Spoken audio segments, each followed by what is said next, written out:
Dito kami guys sa may Talyer. Pinapagawa namin yung aming sasakyan. You know.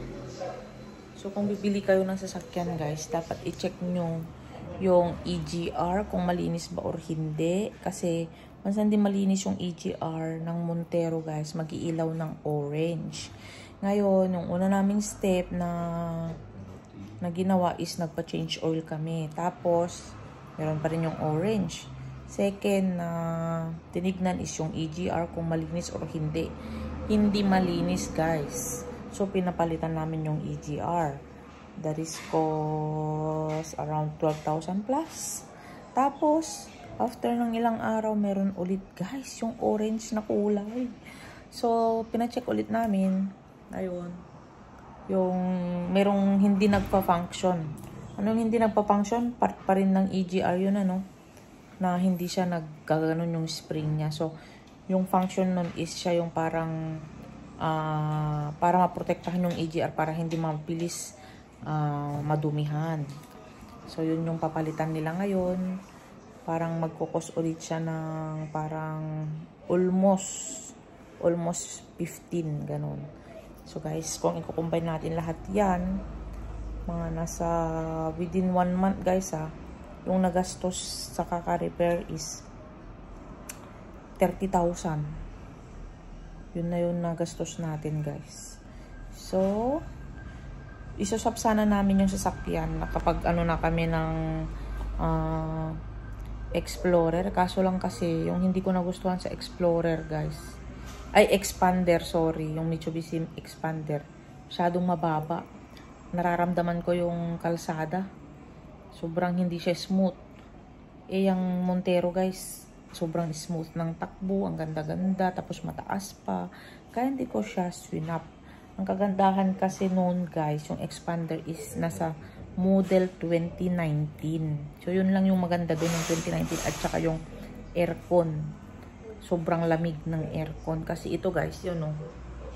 Kung kita nyo naman, yun. Yung model niya, guys, is 2011. So, first, yung malamig naman yung aircon. Pero pag nakatirik na yung araw, pag tirik na tirik yung araw at nakapark ka, dun yung parang, ay, grabe, mainit talaga. Pero after mga ilang minutes, mawawala na yung init. Tapos, meron na naman yung aircon. Pero yung Expander, guys, is malakas talaga yung aircon. So, yun lang. Magta-top up lang kami ng mga nasa 275,000. Makakapag-change na kami ng sasakyan. So, from 2011 na model, mag-model kami ng 2019. Pero kasi okay na sana, na-prepare na rin yung pangbayad, okay na sana. Kaso lang guys, nag-iba yung isip ko kasi nung nag-test drive na kami, ganun. Wala na. Na-disappoint na ako sa, medyo magulong-gulong siya kasi nga mababa. Hindi siya kasing smooth ng Montero, guys. Kasi yung Montero, yung grabe guys, ganda-ganda ng running ng Montero, tsaka yung hila ng Montero guys, kahit akyatin mo yung Baguio, kayang-kaya niya, simpleng-simple. Pero yung Expander 2019, hindi. Ang pangit. Pero sabi ng nag-drive, hindi naman kasi ako yung driver, nakasakay lang ako, magaan daw i-drive yung Expander, magaan. Pero syempre sasakay ako. Parang napapagod ako na sumakay dun sa Expander. Napagod ako kasi nararamdaman ko yung kalsada. Tsaka medyo maingay. Yun.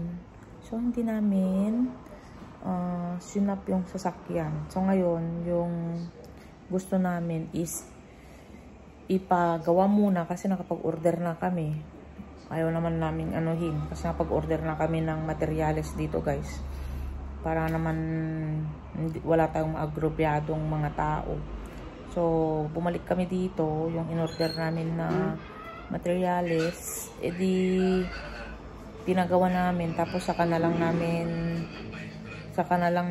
i-swap. Ganon.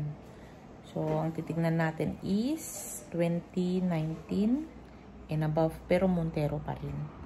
Yun. So, mayroon na kami nakita kanina na Montero na 2022 ba yun, Han? Ay, 2019 yun? Yung pinanood natin kanina?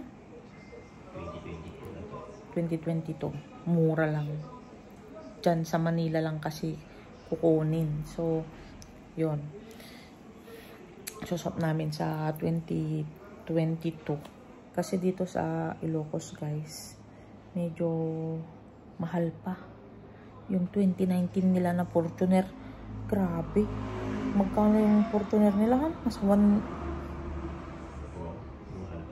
mahal dito sa Ilocos. Tinignan namin. Parang nasa 950,000 to 1 million pa. 2019, ha? Fortuner. Grabe. Kaya, nag-search kami kanina kung saan makakapili talaga ng magandang mga second hand na sasakyan. At yun na nga guys, nakita namin. Mga narimata dun sa bangko. Murang-mura. Bagong-bago. So, dun na lang kami pupunta. I-update ko kayo. Bye!